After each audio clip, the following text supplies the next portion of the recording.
Kadamo sang dapat agyan para ma-achieve ang pagka-bodybuilder. Bago rin di lang exercise ha, kundi nagakinahanglan sa aesthetics kag gina-highlight gidapat ang muscle groups ang likod, dughan kag butkon.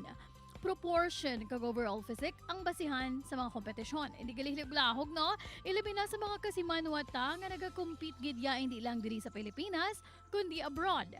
Gani subong nga aga mabilib kagid sa duha ka mga Ilonggo nga nangintiglawas ang Pilipinas kag syempre nagpangibabaw sa natapos lang ang World Fitness Federation Universe Bodybuilding Competition. Ginpabilib na naman sa mga Ilonggo nga kasi manuwas ang damlaglang ang World of Bodybuilding sang nagpangibabaw sila sa kompetisyon nga ginhiwat sa Bangkok, Thailand. Sini nga Hulyo lang, diskubrihon tabi ano ni ang ila ginintrahan. Ari na si Mikel Allen Del Moro, kaupod si Shin Marie Torres. Mayong aga Mikel and Shin, we're proud nga nakaupod ka munamon sa programa GMA Regional TV Early Edition. Mayong aga sa imo, Daryl. Mayong aga sa tanan nga viewers ang GMA Regional TV Early Edition and sa imo, Daryl. Good morning. Congratulations sa inyo nga mga medalya nga nadala pa uli sa Pilipinas sa natapos lang ang kompetisyon sa World Fitness Federation Universe sa Bangkok, Thailand. Mikel and Shane, please share with us your experience. This competition is sanctioned by the World Fitness Federation. Isa ini siya ka federasyon nga ga-govern sa mga fitness all around the world. There are organizations sa iban nga lugar, gagdiri man sa Iloilo. So to make it short, balik kami ni Shin, athletes kami under the WFF, gin-invite kami nila to represent the country para maghampang dito. At first, syempre nabudlayan kami, kay medyo na excitement kami kay siyempre, makakontra kita sa iban bala nga mga atleta, why nato makilala kung sino nga aton matubang. Ang experience namon, actually, this is my second time internationally nag-compete.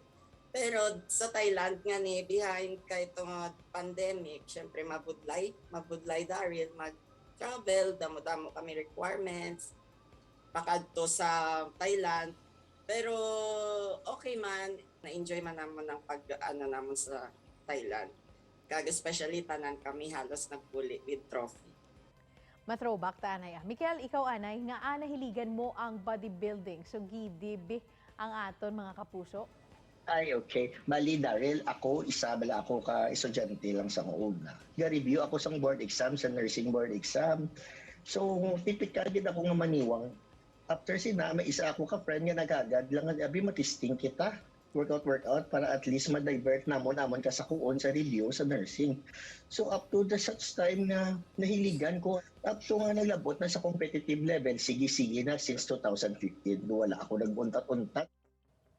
Shin, dire sa aton pungsod, hindi amo na ka-common ang bodybuilding for women. What inspired you to try? Elementary to high school, na gid man ako mahilig sa sports. Then hindi ko bala ginaasahan na ako lang mismo, isa lang ka gymmer. May ara gali nga mga amo na nga competition, may mga amo na paghambalabi nga bodybuilding sa isip nila is for lalaki lang gid. So that time, true friend man na encourage man ako nga mag-join da nga may babae gali nga competitor. Then nag-start ako, first competition ko is Bacolod. Then nagsige-sige na todo na love ko na gid ang sport nga amo na kay do ka unique pala nga klase ka sport, do ma-challenge ka. Amo na dahil nagsige-sige na hasta supong. Gamay lang nga ideya, be. Anong process para ma-achieve nyo ang amo sina nga body? We know hindi gid mahapos. Ay, of course, Daryl, tamaan ka budlay gid. Pero kung may ara ikaw dedikasyon, kag disiplina, mapaagi naton sa insakto, may process gid na siya. So first, dapat ma-set gid ikaw sa imo goal. Ano ba ang gusto mo matabo sa imo lawas? May ara yan sa iban nga gusto lang on a healthy way nga magnami lang ang ilang mga laboratories. Muna, may araman iban nga gusto magnami ang lawas, may araman iban up to the competitive level. So, kung hindi mo kaya nga ikaw, mag-hire ikaw sang coach. So, ma-workout kita, amat-amat lang, it takes time. It's a process, kumbaga. Tapos, sinaalalay kita sa aton nga nutrition. Kaya mo ginaama define sang aton nga lawas. Siyempre, let's talk about the benefits brought by this activity. Since nag-intra ako, na-belong ako sa fitness industry, so na-boost ang self-confidence ko. Lalo na pag fit ka, di ba? You feel good. Then if you feel good, you look good. Parang unique ka sa ibang nga mga babae kay tungod. Kung may lain, gid sila nga makita. Kanimo nga mahambal sila. Ay, ano na siya, athlete na siya. Doon mo na ako. Especially kung nag-exercise ka everyday. Nag-boost ang imong immune system. Siyempre, encourage our Kapuso viewers nga mag-try man sini.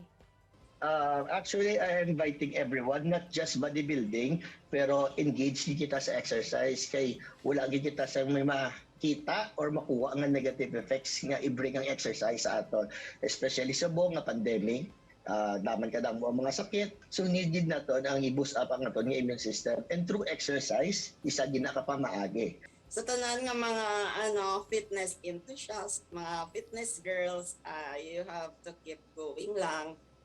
You trust your self-confidence and your hard work. All great results or all great achievements requires time lang man. Ano lang, be patient lang. Salamat gid sa inyo time, Mikel and Sheen. We're very proud of you. Thank you, Daryl. Madamo man nga salamat sa paghatag mo sa amon sang opportunity ni Mikel na maka-interview mo subong kag makapasalamat man sa tanan nga tao nga nagasuporta ka namon. Thank you so much, Daryl. Thank you gid sa pag-invite sa amon dire and sa tanan nga viewers sa GMA Regional TV Early Edition. Manabo gid salamat sa inyong pagsubaybay dire sa amon. Good morning sa tanan. Dugang nga impormasyon ka good vibes sa pagbalik sa GMA Regional TV Early Edition. Ini ang GMA Regional TV Early Edition.